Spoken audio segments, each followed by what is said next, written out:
All right, ladies and gentlemen, welcome to the much anticipated round 19 breakdown preview of the NRL, where it will be featuring the last Origin game of the season. A decider, thankfully, unlike last year where Queensland were up 2-0 at this point. However, named Brimson. nah, it was looking bleak after New South Wales got murdered in game one, but they came back and returned the favour to Queensland. So we do have a decider, thankfully, and I don't think you will get many deciders in Suncorp at a pick'em price. So essentially the bookies are saying it's a 50-50 game, and Chris and I will be giving our thoughts on whether it's actually 50-50 or not. But before I deep dive into my pick for that game, I have to introduce my partner. Chris, the Queensland ambassador himself, returns, and he's close to wearing maroon colours for tonight. So I feel like that kind of leads me to think which way you're leaning in this one. But how you feeling, mate? Mate, excited for Origin. I'm actually excited for the round. I think it's the start of the race to the 8. I think we said it last week, but this week is a lot of teams, well, especially the first game, I want to say that if they're going to make the 8, then they probably need to win this. So, but after all that, we have one of the most anticipated Origin deciders to be pick'em for almost the third time. You know, we've had all spreads under 4 points, and it's actually getting to a stage that it's getting competitive, very competitive.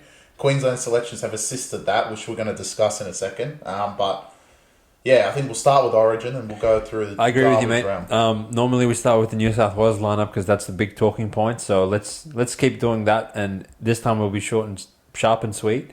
Bradman Best comes in, straight swap for Latrell Mitchell. Some say he has gone for hamstring scans, but that sounds more precautionary than anything else. I feel like I can pretty confidently say that Bradman will be suiting up come game day on Wednesday, and if for whatever reason he's not, the 18th man of the decade probably comes in straight into the left centre position, which is Matt Burton. They have Watson. Well, he can play anywhere, so it doesn't matter. But so that's one of the main swaps, and the other one being Hamoli Olakau'atu loses his spot on the bench. Not sure exactly what Madge is thinking there, because I feel like a lot of the New South Wales fans have come out and said, why would you change a winning formula? But I feel like Madge probably struggled to use Hamoli in the way that he could best be suited, and with the form that Liam Martin and Angus Crichton are both in, it kind of forced his hand. I feel like that they can both play 80, and if you're going to bring Hamoli on to play that middle role, then Mitch Barnett probably plays that a little bit better than he does. So what do you think of what Madge has done with the lineup? Fine. I think he's done the right thing, kept the back line as best he can. Honestly, I think I'm more scared of Burton than Best, but Best played well in Origin Game 3, played well with Mitch. Obviously, they had the other Southman at 6, which was, you know, some maybe would say that unlocked the left side to let Bradman score, but he has enough power there to win this game, especially in the forwards. We've said it for the past 3 games, especially in Game 2. We said for New South Wales, literally, doesn't matter who Queensland name in the forward pack, even with their own deficiency of not picking David. They're never going to match New South Wales in the forwards department. Backline-wise, it is a step back. You can't say without Latrell that they're any better than they were in Game 2. It's a step back. Latrell was awesome in Game 2. Let's see how much Best can pick up the big shoes of Latrell Mitchell.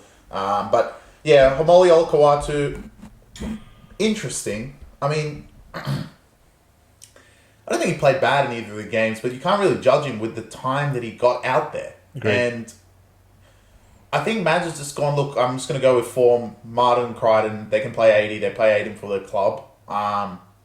Fortunately, Queensland has opted to do the same thing, it seems. Unless something weird, like change-wise, happens. But it seems like they're opting for the same thing. So, kind of, you know what? Which is a bit strange, but, I always see, like, an impactful second row coming off the bench being very useful. I agree, yeah. Because 80 minutes at second row in an Origin game means, one, your decision-making has to be elite. Coming in, going out, protecting your halfback or 5'8". And I think both teams have completely taken that away. This would have been a great scenario for Billy Slater to pick David Fifita, because, you make one wrong move and then you have David Fifita on Luai Moses, and that is troublesome for any team in the competition, any halfback or 5'8". So it's interesting, but both teams have opted to do the same thing and just have 2 rotation forwards. And obviously New South Wales have gone for 1 extra forward in Yo, who I guess will rotate in the lock area. But then we just see Jake Trbojevic playing 20 minutes anyway. So really, it turns into a Queensland, like the Queensland mentality of how they're attacking this. I really don't. The more I think about it, if you're set in your ways of picking Isaiah Yeo and Spencer Leniu, which Spencer's been fantastic. Yeo, everyone knows what we think about him, but if you're going to pick him, that's fine. And you're going to pick Watson in the utility role. For me, like, you have enough rotation-wise in the middle of the field that, again, like always, there's no contingency plan that.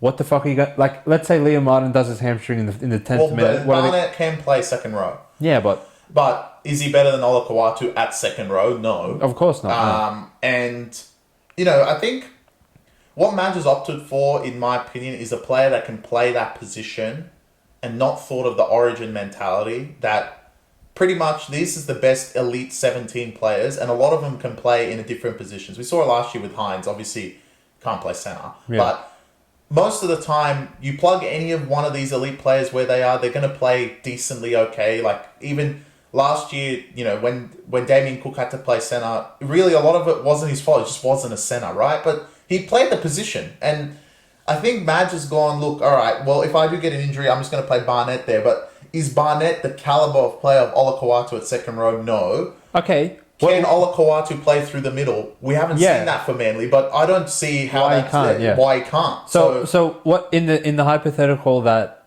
Bradman does his hamstring in the 10th minute, what's New South Wales? Well, they're going to bring Watson and play centre. And that's not good. That's not good at all. Exactly. But that's troublesome. Exactly. With what Queensland's picked. So, whereas if you had Olakau'atu, you could maybe move Liam Martin to centre and do whatever. Or Crichton to centre, which apparently when he plays there for might Roosters, do that and just put Barnett in. I don't know.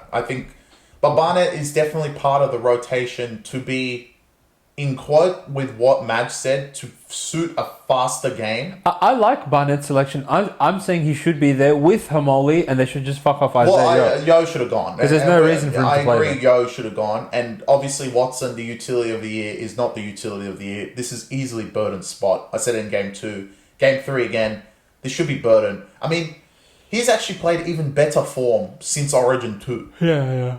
Like, on the weekend, the last 2 games, he's won the Dogs both games with field goals. That's true. Yeah. Just, possessing some awesome, power. Yeah. And, we haven't seen this form from him since Penrith. And he still doesn't get selected in the team. I get not changing the winning formula, but Burton is just a better player than Watson. And Burton can play centre. He's a Dally M centre of the year. Yeah. And he can play halves. I don't see how play in the back row. Can't play in the back row or play in the middle for 20 minutes. Doesn't make sense to me. But I still don't think... I actually think the bigger loss will be if we lose a winger. Yeah. Because if Best or Crichton... Well, Crichton will never go to the wing. Because He will. He would, but we need him at centre for New South Wales because he's able to construct the defence really well. But obviously one of them's going to go to the wing. And then the centre spot again will be vacated for Watson or anything like that. And God forbid, actually, with this particular lineup, if we lose Edwards, we're fucked. I mean, Crichton will go to fullback, I guess. Who? Crichton. Critter. Or Lomax. Oh, that's awful. Which, on their front, they don't have this problem. But, that's true, yeah. It's only in the case of injury or a send-off, which we saw in Game 1. Does he cover the positions Barnett? I think Barnett should be there without Yeo. I agree with you, yeah. Jake Trbojevic with Olakau'atu, Barnett, Murray. It's a very simple move. Because you have Jake Trbojevic being able to play prop, he can move to lock. That's what I'm thinking. That's what I'm thinking, yeah. And that way you eradicate the issue of only playing Jake 20 minutes in the game. Exactly. But anyway, they're adamant they want to pick you out, that's fine. And look, obviously, the biggest talking point is Latrell. So really, this kind of gets subside because they just beat the shit out of Queensland. So what everyone's going to say is, who gives a fuck what your opinion is? And it makes sense. But if you actually break it down, losing a fullback or the worst case scenario, I just thought, losing a half. Losing Moses, is detrimental. Absolutely detrimental. And to lose an Origin game in a decider because you lost your half and the selections are wrong, Madge is going to get fed. Well, who the fuck would go to halfback? Realistically, Watson. They have no options. Watson. They do. Don't worry about that. They probably want their fucking 5'8" to go down. Wow. Yeah, we really don't have a 5'8" or a hook Look, halfback. touch wood that no one gets injured, of and it's the best be the best, and let the players decide the outcome. I don't want to see Edwards go down or Moses go down, and even if Queensland were to win, and I would not come on and be like, yeah, how good. I'd be like, fuck, that ruined the spectacle. Similar to Swali's send-off, like no one wants to see that in Origin. But the public and everyone watching this game will be like, oh, what was Madge thinking? That's what I'm saying, bro. You got to like... He's kind of did it for himself. Yeah. Oh, if you're going to make changes, drop Yo. Yeah. Well, that's like the one random player they've been... Burden. It makes no... Yeah. But Burden, look... Covers so many positions. If Moses goes down, Burden can play there. If Edwards goes down, fuck it. Burden can go to centre and Critter can go to fullback.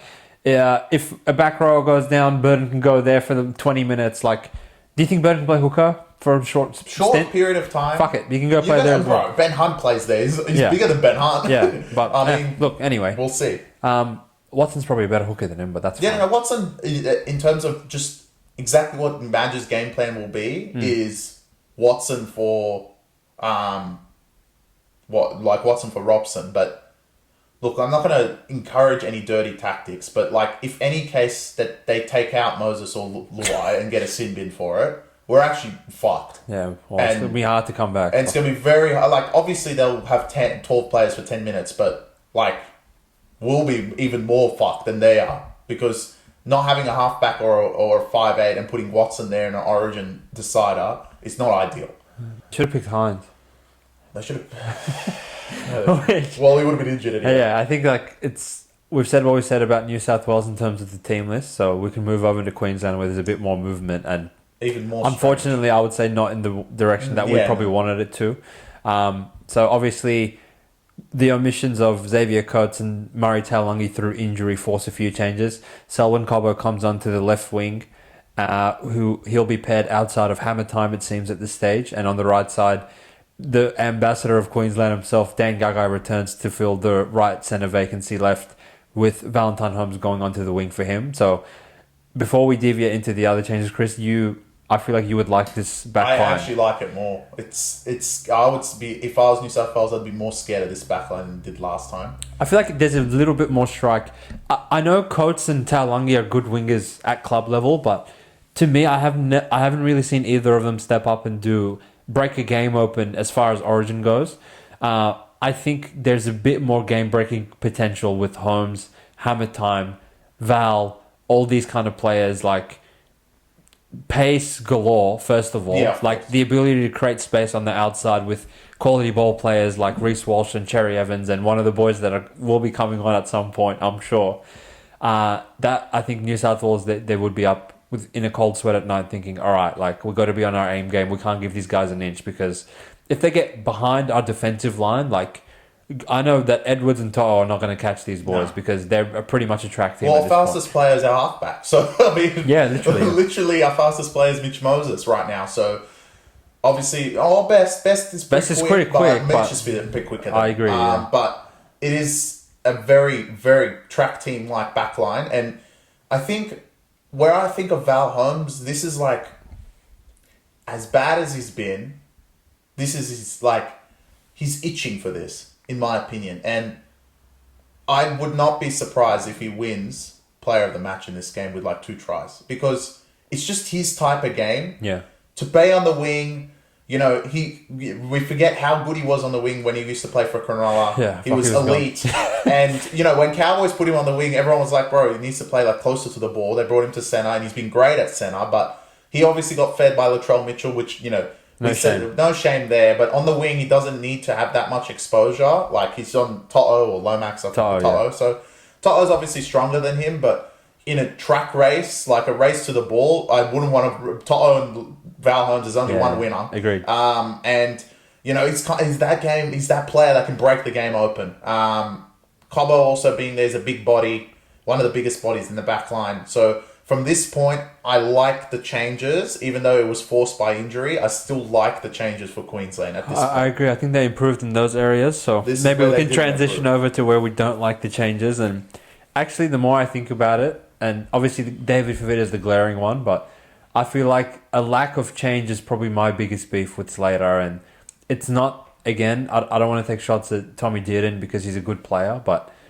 to me, there's just a bit more upside with Ezra with the way both of them are playing at the moment. Ezra, again, I know Dearden's good defensively. Ezra will put his body on the line just as much. And as far as ball playing and pace and ability to break a game open, we saw that in the grand final with Ezra, that if you give him an inch, he'll take a mile. And I think along with the chemistry with having Cobbo outside of him and Reece Walsh tuning into the back line, it would make a lot of sense for me to have him give him a Maroons jersey and tell him to have a go. But I obviously expected Billy to not go in that direction, so it didn't surprise me. I'm just, personally, for myself, I would have liked to see him in there. Well, there is a bit of, in my book, obviously loyalty, which is, it's fine having Dearden again. But also, I think for me, Dearden would also need to take this game by the scruff of the neck. I think future state, if it's Billy or whoever coaches, Munster or it's going to be Ezra. And Ezra is younger than Dearden, and he's more on the rise, in my opinion, than Dearden is. So in a couple years' time, when Munster hangs up the boots, the replacement will be Ezra Mann. So, well, maybe it'll be both of them by then. I mean, no, they have Sam Walker, but eventually he'll come in at halfback. So, like, I think going forward, you kind of think like, all right, Dearden has to prove that he is like, it's between him and Mann, and he's going to have the nod this time. He's got to prove he has the nod. And obviously Billy, he's going to take the slack, but everyone's going to know, why did he select Dearden? Dearden's not that great anyway. Next year, Munster's back. Well, touch wood, he doesn't get injured again. He'll be selected. And then is his replacement ever going to be Dearden again? So, look, Dearden has a lot to prove as well. Cherry Evans, obviously, he's always been great in Origin. And you always forget about their little number 9 as well. He also can play these positions very well, and we know how good he is at hooker, but he is an elite halfback, if not 5'8". So there's always that on the line. I know he's a bit older, but Ben Hunt has always been great for Queensland, and talk about loyalty, he is always in that team, no matter what. So, agreed. yeah, I think at this point, I'm not too surprised. Obviously, if we go to the forwards, I think we're very happy with the 1-7. Yeah, I think it's winner. Like, you can win. You're splitting hairs with Dearden and Ezra, so I'm not like up in arms saying where's Ezra and why have you picked Dearden. I'm fine with Tommy, and obviously 2 years ago when New South Wales went to Queensland as favourites in that game 3, and everyone laughed of saying, "Wow, how can you pick Dearden when Munster went down?"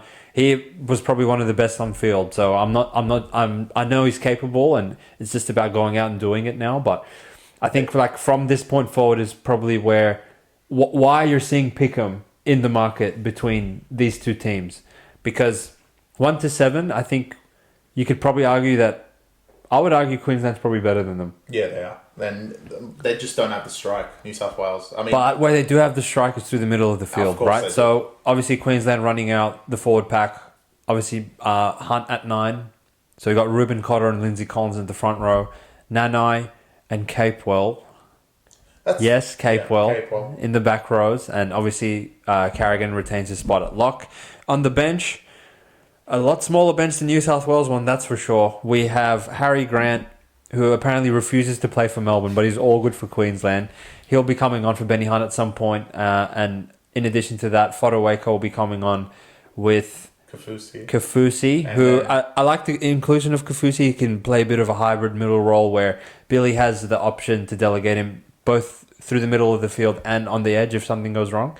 But obviously the X factor that everyone will be talking about is the inclusion of Kalen Ponga. And, he's kind of the copy-paste story of Mitch Moses from the point of view that, look, he literally played one game and he lit the field on fire so much in that 80 minutes that he left the selection committee no choice but to include him in the team. So I guess for Billy, the question now is in what capacity do you use Ponga? From the sounds of things, it looks like he's going to come on in some middle role that Kalen said he's ready to do whatever it takes for the state. And obviously there's concern with his head knocks over the recent months that, is he going to be able to be tackling all these New South Wales mammoths that come and run at him? But what you give up an inch in defense, it looks like Queensland want to take a mile with the ball in hand, attacking the New South Wales try line. So yeah, it'll be scary hours if they get to the 30-metre line.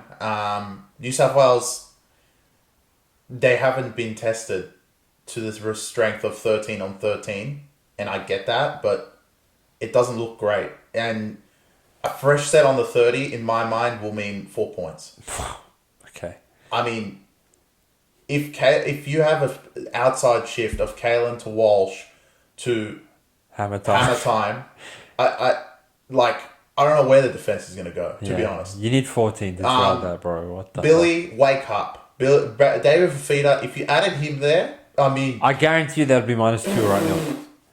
Fuck that. I mean, I don't even know where do you even go? Critter, the best defensive center we've seen in an Origin arena. He'll be in pain. He'll be like... Yeah, I can't let go of Hammer because he's just going to run around me. I'm not that fast. Yeah. I can't not come in on David. Yeah. So it's scary. a really scary out. Obviously, Capewell does help there. And you know what? Billy has just gone, you know what? Fuck this. Right? I need reliability. Not going to pick him. Yeah. And I'm glad he stood by it in one way because, like, if you're not going to pick him first game, all right. If you're not going to pick him second game, everyone was up in arms by the second game. By now, like, you know what? Fuck it. Just unpick him. And I think that's just what he's done. And, you know, when he goes to the media and goes, oh, I don't know, like, why wasn't David picked? He says all this rubbish. You know what? He's hard-headed. There's a reason why he's this one premierships. There's a reason there's this many tries. He sticks to one thing and he does it well. So I'm not... Obviously, it's the wrong decision, but he's backed himself. He's, like we say, the Back Yourself Podcast. You stick by a point, you keep going with it. And that's what he's done. Capewell is not better than David. No, everyone knows that. KP is the interesting one. And I don't know what capacity he's going to come in at, to be honest. I think, in my mind, obviously he will come in at lock. But I actually don't think that would be the plan.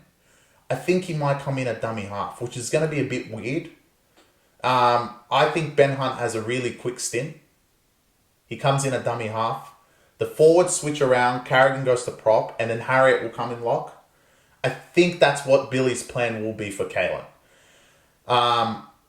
Because bringing Kalen on straight into lock, one will mean that Carrigan's going to come off, which, in my opinion, that you might as well fucking put the white flag out because he's one of your most elite forwards. If not the best forward that you have. So just taking him out will be like, what the fuck are you doing, Billy? And I don't think he can play, like he wouldn't play anywhere else.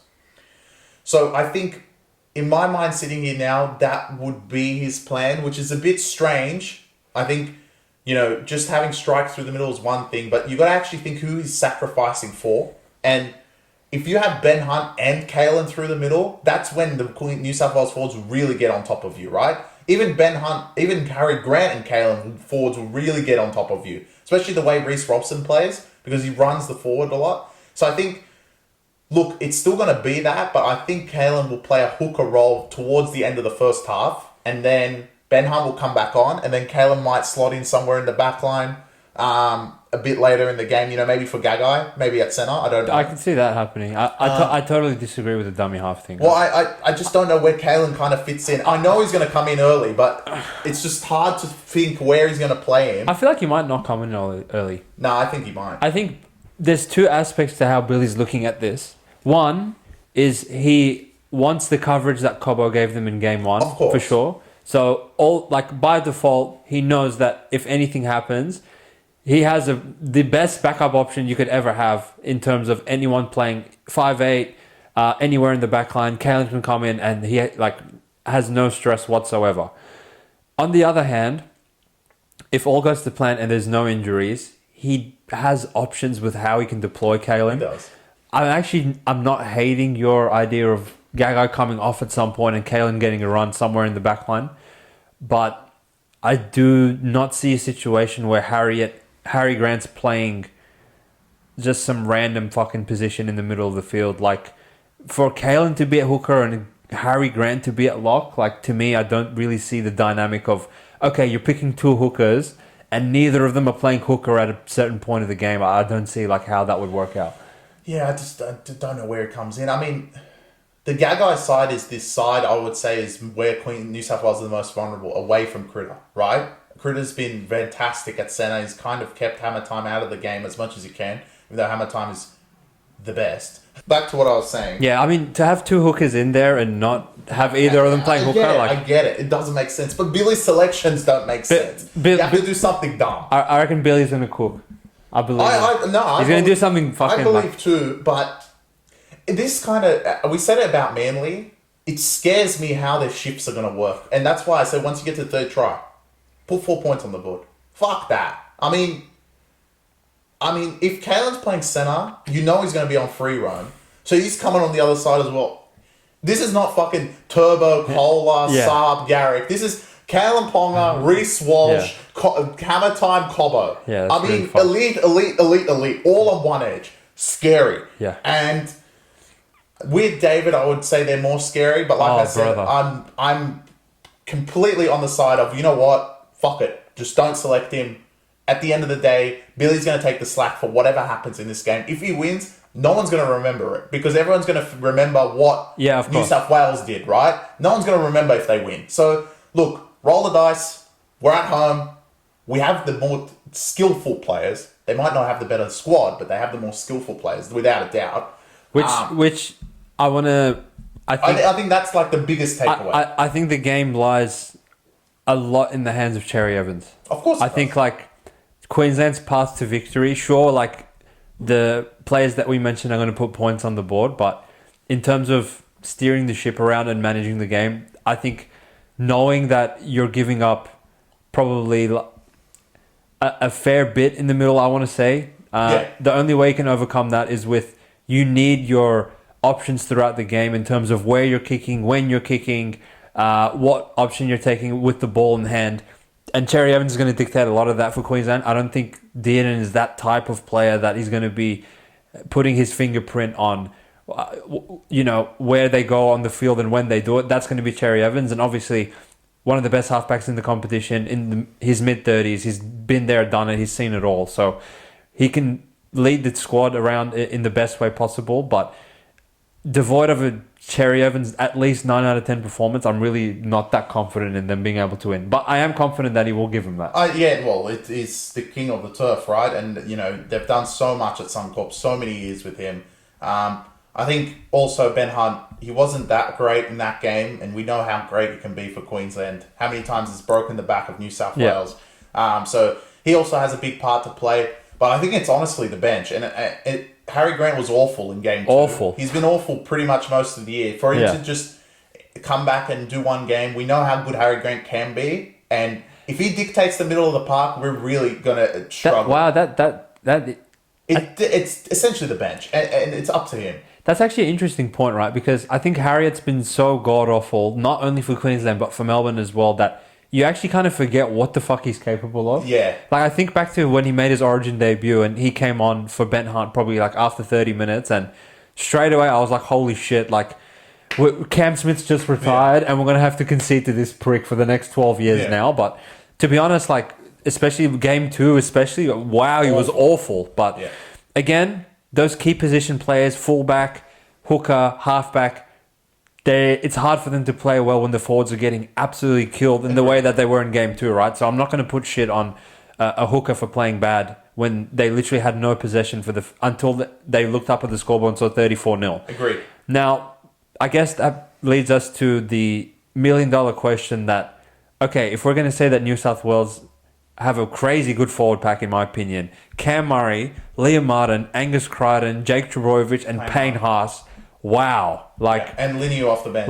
Off the bench. Like, that is the perfect balance between power, speed, athleticism, ability to play offloads, perfect line running from both of your back rowers, ball playing from your lock, toughness and grit from both of your front rowers. I mean, you couldn't honestly pick a better forward pack even if you wanted to.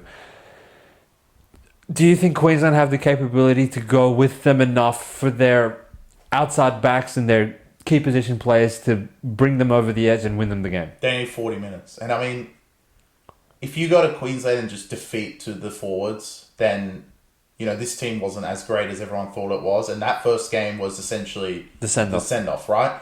But, like I said in game 2, this time is a lot different and you're playing at Suncorp.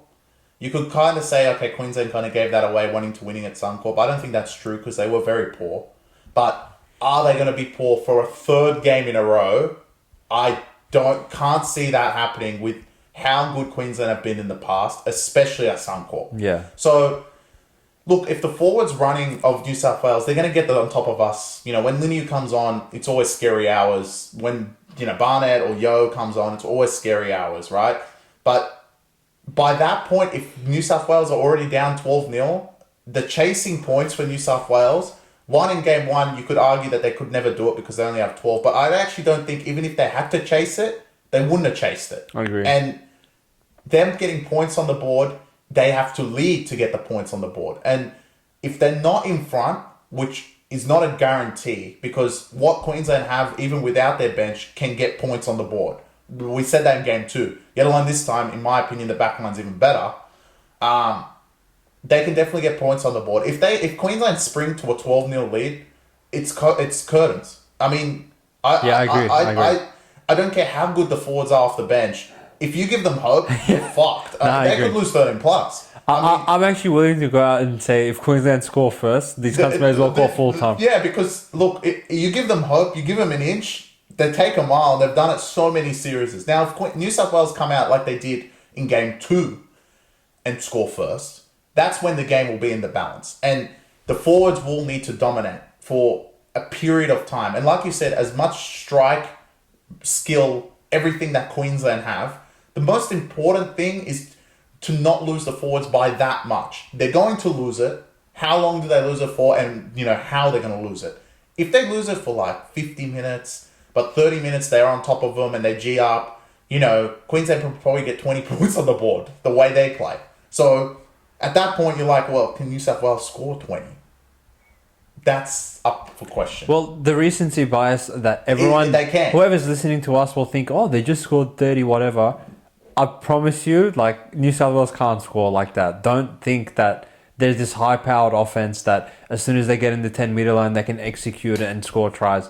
I know Mitch Moses gave a 10 out of 10 performance in game 2, but I don't think he's that caliber of player that you can just pencil in for, you know, 10 out of 10 performances every single week, every single Origin game. It's going to be a bit of a different challenge for them to go up there and play in a Game 3 decider at Suncorp as opposed to playing against that piss-weak Queensland performance in Game 2 where New South Wales monopolised the ball for the first 30 minutes. So, essentially, my takeaway is I'm picking Queensland to win the series. I think the teams are pretty even, and what's going to bring Queensland home... Actually, I would say New South Wales is slightly better than them based on, you know, all the strike in their backline, the ability for their backline to also assist their forward pack, which is superior in creating momentum through the middle of the ruck. But, you know, the omissions of Latrell, still not having Api Carousel, still not having Nathan Cleary, and going to Suncorp to play a pissed off and angry and humiliated Queensland team that, look, they're not coming off a 2-point loss. They're coming off a 30-point loss where they were absolutely embarrassed on national television. And they probably hear the whispers and the chirping that they only even have a win in this series because of Suwali's send-off. Yeah. And I think Queensland have always shown that when their backs are to the wall and they're written off, I think back to just 3 years ago where the worst Queensland team literally in the history of sport won the series with fucking Corey Allen and co in the lineup. And I look around, I don't see anyone as bad as him in this team. They still have the leadership of Cherry Evans. We haven't barely even spoken about the X factor of Reece Walsh. We know what the backline possesses. Hammer Time just scores tries for fucking fun out in this Origin arena. They're bringing on Kalen Ponga at some point. All you have to do is look at the highlights against Raiders to see what this bloke is capable of. The forwards, I feel like they will hang in there purely off bounce back factor of game 2, heart, the Suncorp crowd, and just their willingness to play for the jersey. I know they're out-talented and I know they're going to be outpowered, but what I can never question from Queensland is heart in a game like this. So as long as they can hold down the fort enough, I would rather put my money at Suncorp Stadium in a decider in the hands of Cherry Evans, Harry Grant, Ben Hunt, Reece Walsh, Kalen Ponga. All these boys, I'm pretty confident they're going to get us a victory. Yeah, and I'm as close as Maroons is, and I've taken them in the first 2, so why not take them in game 3 at home? I also agree Queensland will win the series in this game. I think for New South Wales to pull up another 10 out of 10 performance in one half, yet alone a whole game, is struggling. I struggle to see that with the not inexperience is the wrong word, but you could actually argue that it is, because this is a decider that a lot of these boys have not played in before. There's the difference between a nothing game at home and then playing a decider in Queensland. Two different realms. And if they don't play 10 out of 10, look, the forwards are going to dominate, but, completions are low. Giving Queensland the ball on the 50, doesn't matter how dominant you are on the forwards. They're going to get to the 30, they're going to get to the 20. This is Origin. And they get to the 20, any which way they can score. And I said it in game 2 more that they could fuck us in so many different ways. This time actually alleviates it even more. When Kalen comes on, either edge is just incredible. I mean, the strike in the back line, the two fullbacks who are, well, everyone's going to kill me. Better than Edwards, both of them. I agree. Is scary. And we don't know where he's going to play. We don't know how he's going to fleet in. But wherever he is, we know how good Kalen Ponga is. And Reece Walsh has not had the Origin game that we saw last year. And it's scary to think that he can play better. And if he does, especially in front of a crowd that he literally played. And I think Brisbane have lost their last 4 at home, which is not like them at all. I can just imagine how ready he is for this, as well as the other Brisbane boys and everyone at Suncorp is going to be absolutely cheering them on. Queensland, New South Wales are going to an absolute hostile environment, and it was already sold out half-time in game 1. So I can just imagine the crowd is going to be absolutely on the side of Queensland. This is scary hours. I think New South Wales, like you said, edge it just player-wise, but the crowd and everything that has gone on throughout this week, all the chat about New South Wales, I think it's going to be enough for Queensland to turn the tide. And I'm banking on right now Val Holmes, not just to score, but to be the player of the match in Game 3. I think this is the game he can really break the game open. He is that explosive as a winger. God knows if he moves around and shifts around, all these players can move to one edge and move to one side, and New South Wales just get outnumbered or haven't seen a play like that before. He gives me vibes. He's not Billy Slater, but in my opinion, he gives me that vibes of that iconic try Billy Slater scored at wing for Queensland. I feel like something like that might happen in this one and break the back of New South Wales. I know they're going to beat the forwards, but I just think the inexperience, especially of the spine in a decider, is something that's going to get found out. And in a hostile environment, I'm not going to take a team on the road to close out the series. Simple as that. Agreed, mate. I think that's 40 minutes of Origin chat for you boys to enjoy. So any comments, if you agree with us, if you disagree with us, please let us know in the comments why. And may the best state win. Obviously, back to normal proceedings here at the Back Yourself Podcast with both of your hosts on the same side. So I will be sitting next to Chris for the game, and we'll be cheering for the same team. Look, you can just wear the Bulldogs one. All good. The Bulldogs aren't playing. Well, yeah. Queensland don't have any Bulldogs, do they? No. Well, all good. Do they have any Rabbitohs? Well, I didn't pick Jai Arrow. No, they don't have any. I might have to change my tip. Well, Rabbitohs are starting off the proceedings of the normal round, round 19. Dolphins host the Rabbitohs. Yes, Dolphins for once are actually at Redcliffe. Yeah. This is already sold out. The Fortress. So without players, they don't give a fuck, which is strange for the NRL not to play them there more often. Fuck Suncorp, at least for the Dolphins. And they host the South Sydney Rabbitohs without Cam Murray, without Latrell. Obviously, we knew they were out prior, but obviously the big news is that Latrell might be out for the rest of the season, yet alone the next month. And South have a big job to do. I said this in the review, so I'm going to keep it short and sweet. This is a South almost must win. And if they want to make the 8, they're going to have to win this. Dolphins also is a must win because from their point of view, it's like the slide will continue. And obviously they have players out as well. That's why the spread is only 3.5, maybe edging 4. But the Dolphins, we actually sent out on premium -1 already. Which you won't see for the rest of the week. Which you won't see for the rest of the week. There's no way it's going to come back to that. The Dolphins' backline is substantially better than the South's backline. Obviously, the half Siemi, Wyden and Walker have been playing great. But again, the middle of the field, South's, not naming much. Like Kepi's still there. Like they still don't have the strength. Pangai starts, which is interesting for Dolphins. Which is comical as well. Plath obviously starts hooker, which, he's played there before. He actually started his career there before he moved to lock. Not great not having Marshall King. Not great having Marshall King. Obviously, if it was Marshall King, I think this would be 6, which is a lot. But it would be. I think it'll be 5. maybe pushing Because you got to think like South is starting to become a bit public at this point, right? So that's probably why we saw this open up closer to a pick'em situation. Obviously, I feel like sharp money has pushed Dolphins in the direction of 3 to 4, depending on where you're looking at the moment. But I think Dolphins definitely edge them in the back line. And this is going to be like a wild and hot take that I don't think anyone in the world would agree with me. But I actually think it's pretty close in the halves. I think Wyden, like, he's not the player he used to be. Obviously, we're talking about a former Dally M and Clive Churchill winner. But from what I've seen from him this year, outside of just playing like a battering ram, and I don't see the finesse in his game that used to be there. Where can you think of one try assist where he's like actually ball played to someone and someone scored for the whole season? He's been playing better. I can't. I think he's been playing better in terms of running the ball just as of late at 5'8", and obviously he scored against Para, but I wouldn't even consider that a try with the way Para were playing by the end of that game.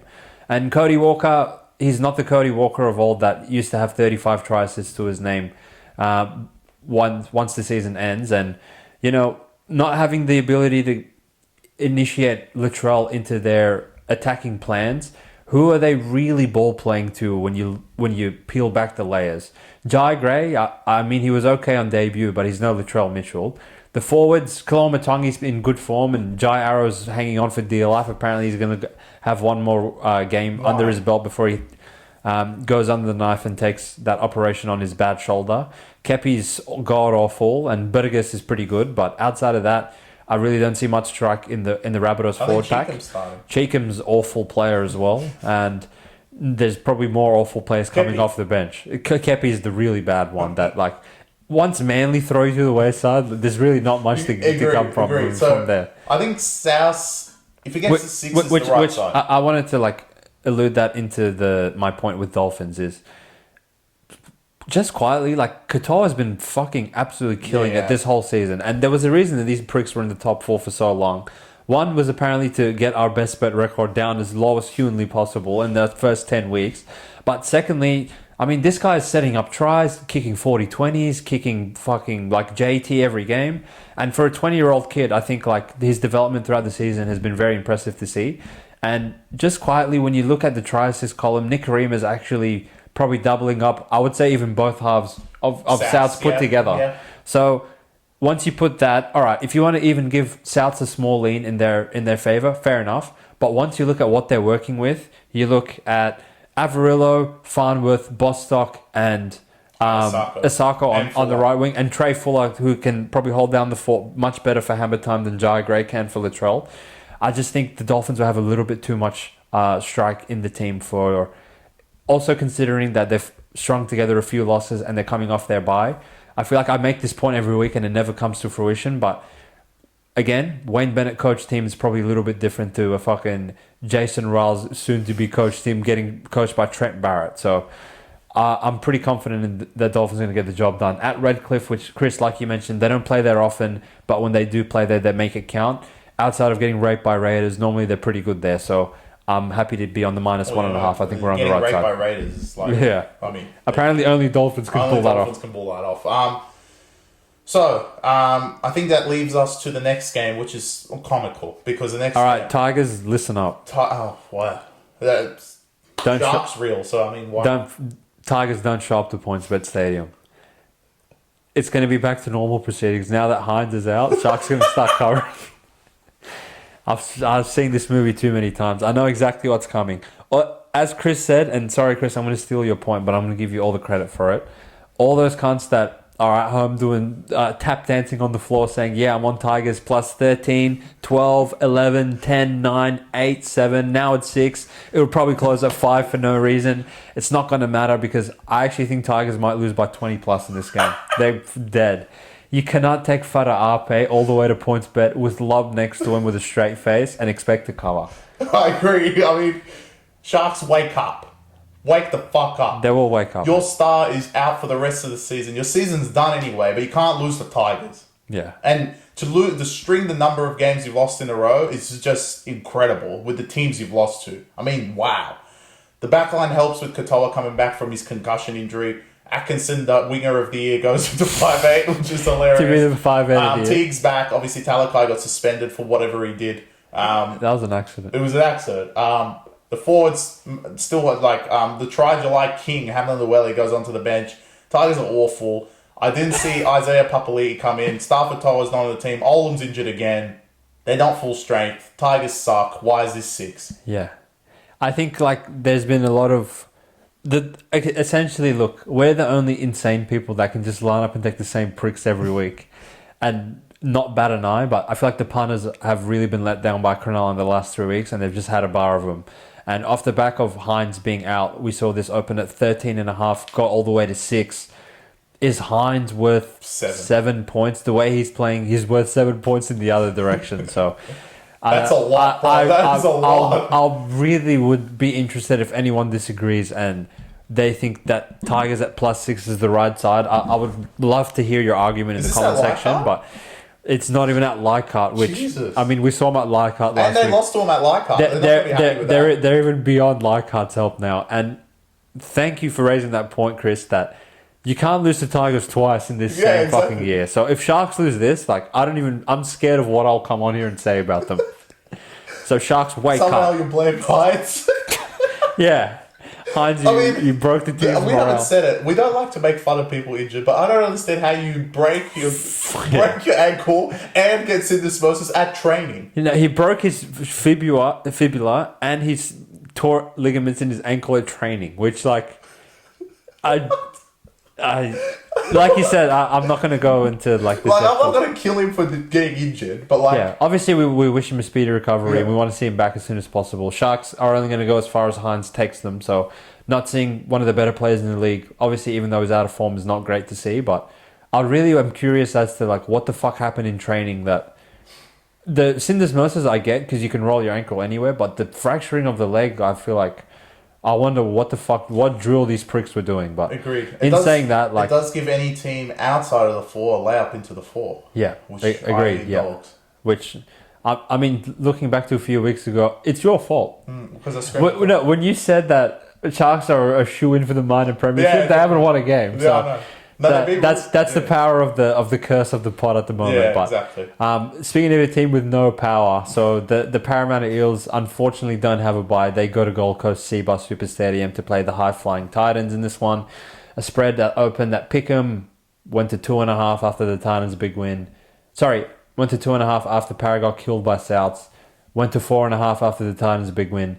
And once Billy came out and said, I hate David Fifita, went all the way to 6.5 now. So as he comes in to fill in the huge vacancy of Mitch Moses, and Ronaldo Mulatala's little brother comes onto the wing because Baz finally woke up and realized you cannot integrate Sean Russell into an offense. So that's... Oh yeah, he dropped it. He dropped him 1 week too late. I can't believe he didn't score last week. But in saying that, Junior Paulo obviously out for over a month, back to Kurdistan because he hurt his foot. And Jowie's in, so nothing new there. Nothing to see. Againo starts at lockdown. And Dury starts. And Dury's starting, so...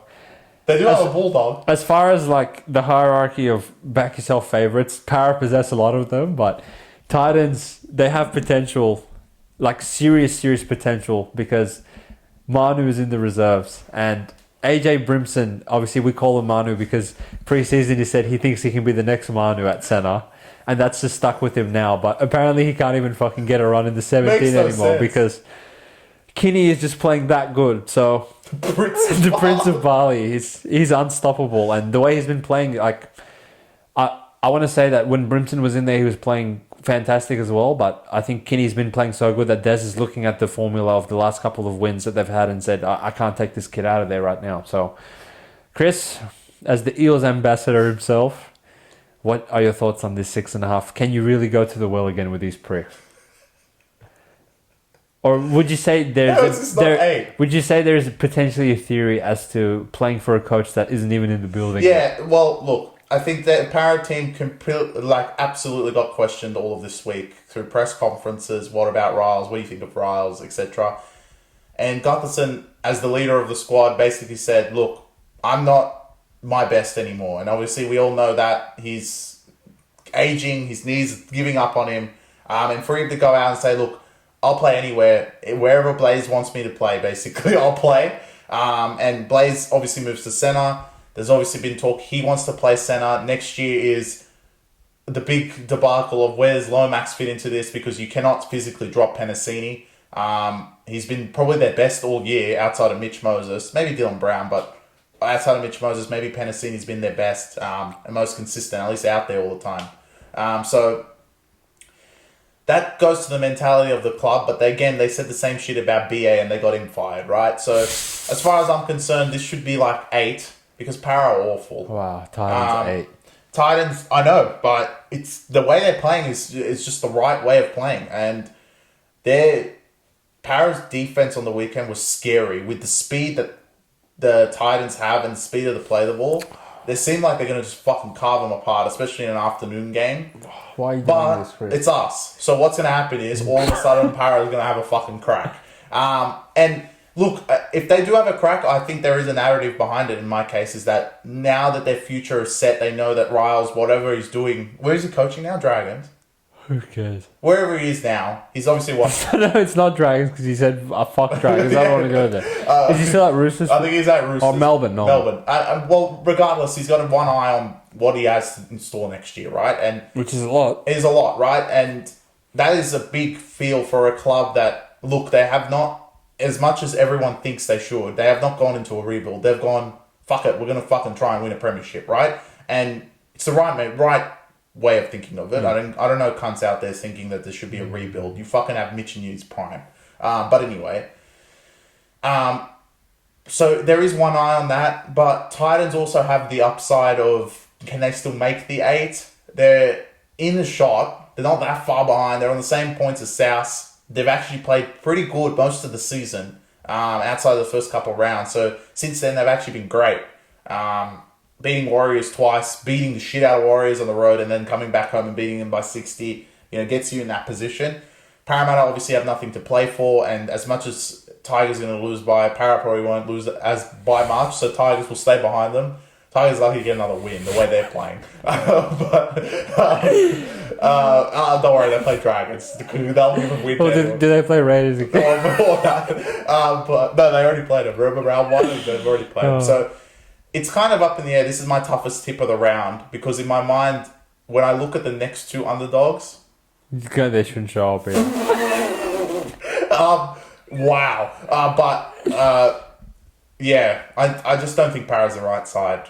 I think when they will cover a game is at home, and I don't think it's going to be at Titans. And Titans are on. Honestly, I was a bit on the fence on this game, but I think you've talked me into Titans. Yeah, Para are really bad. Para bad, and I don't know how much Riles will get them up. The fear of being on the wrong side of Para really will keep me up at night. But because if they win stupidly, it really pisses me off. Because I feel like there's a chance that they can go and win. They can go and win. Yeah, they still have Dillbags. It's Titans. They still have Gutherson. They still have Reg. They still have Madison. They still have Sean Lane. They still have Penasini. They're still not really devoid of talent, right? And Titans, they're one of the clubs that I would put in the category they're sick in the head. That they will go and beat Warriors 60-0 and go and feed Sharks. This game's in the air. On to the next one. Which is not in the air. Brisbane host Dragons. Alright, Dragons, you cunts also shouldn't show up. Dragons are awful. I mean, you can't keep winning with Marshy. You know what? The epitome of our season will be rest on this game.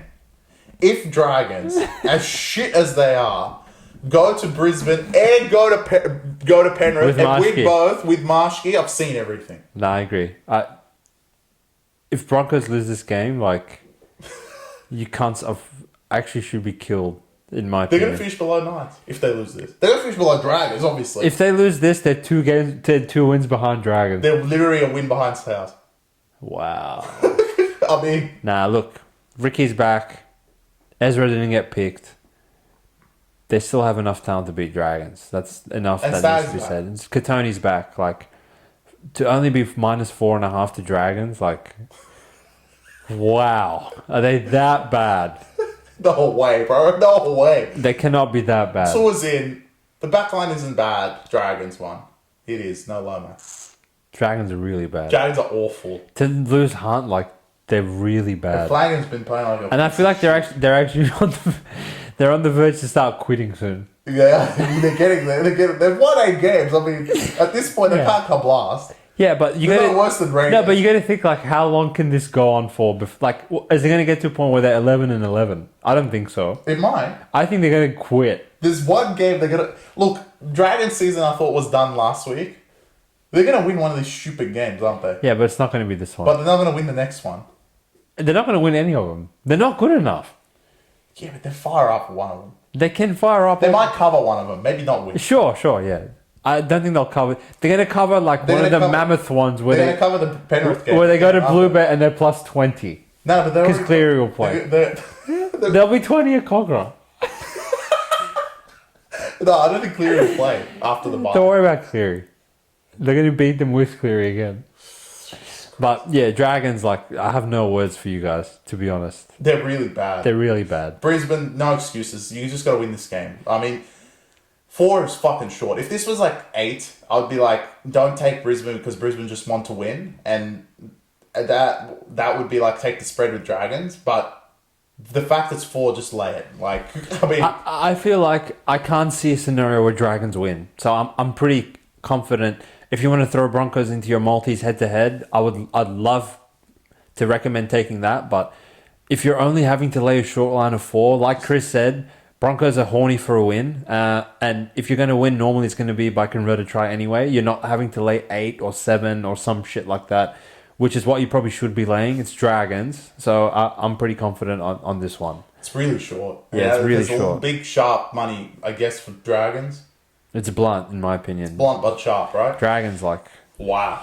But speaking of wow, I mean, Knights, like, you have no backs. I actually don't understand how this is not bigger, still. How it's not 10? Yeah. Well, because... Of what reason? The world is asleep. On game day, you're going to see 10. I think we'll see 10. Knights go to Manly, who just beat Cowboys. Turbo's playing fullback. I mean, wow.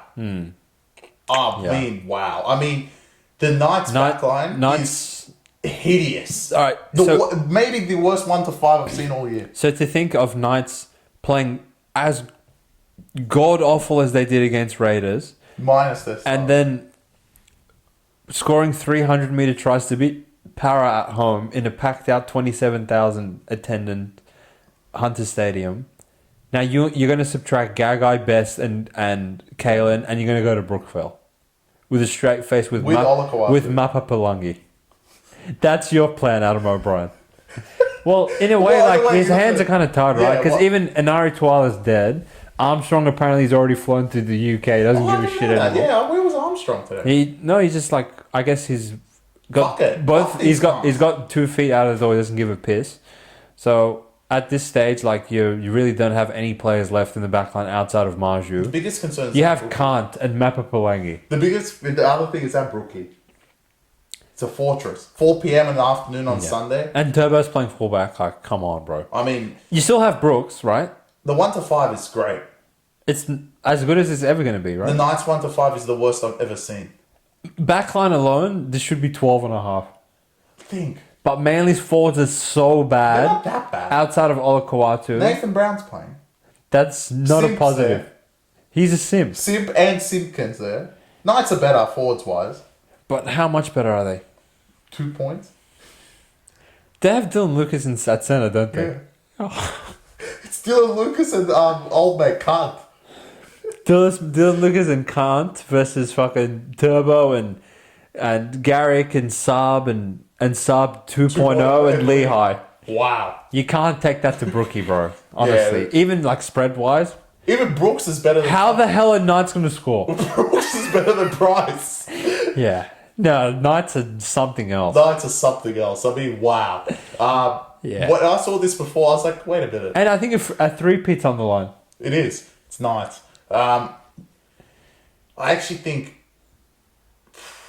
Will Knights lose by more than Tigers? Who's in line to get killed by more, Tigers or Knights? I'm saying Tigers. You can't quit at Leichhardt and then not get raped by 50 the next week. They didn't quit at Leichhardt though. This guy out. What if they actually quit? What would the scoreline be then? You're saying they tried? I'm actually still going to say Tigers. I'll give Knights a little bit of hope. At least they have forwards. Yeah, no, Tigers... Tigers, wow. Gee, wow. Well, spread-wise, I actually think Manly should be more. The Tigers should be 10 and Knights should be 10. Easily. Tigers should be 10. Yeah. Is that it? Knights should be 14. No. I swear to God, I'll put the Knights total at like 8. Look, I'm going to summarize the round. Tigers, you shouldn't show up. Dragons, you shouldn't show up. Knights, you definitely shouldn't show up. Para, like, who knows with you pricks. If Titans cover the 6, I think Titans are probably in the category of decent footy side at the moment. And Para are genuine threats to come dead last. And Dolphins Souths, whoever makes out of that game with a victory is live for the 8. Whoever loses is probably on a downward spiral to a point where, especially if it's Souths, like the bubble will burst, no Latrell, and I don't think they have the leeway to be losing games like that. Dolphins, mathematically still a possibility, but no Marshall King, come off a bye, lose to Souths with no players. Like, you can't not even deserve to be in the 8. So Correct. That's pretty much the round. That's the round. And obviously to end the round, we'll be back on Tuesday for the preview, the day before Origin. Review, day before Origin, and obviously the preview before the Origin as well. Of a very interesting round of round 20, now that all the Origin is out the window. And of course, we're both on the same side with the mighty Maroons at home at Suncorp. But we'll see you guys for the review of this round, which we've giggled a lot, so it's going to be good. I'm sure it'll be a good one. Enjoy the footy, guys. Right. Peace.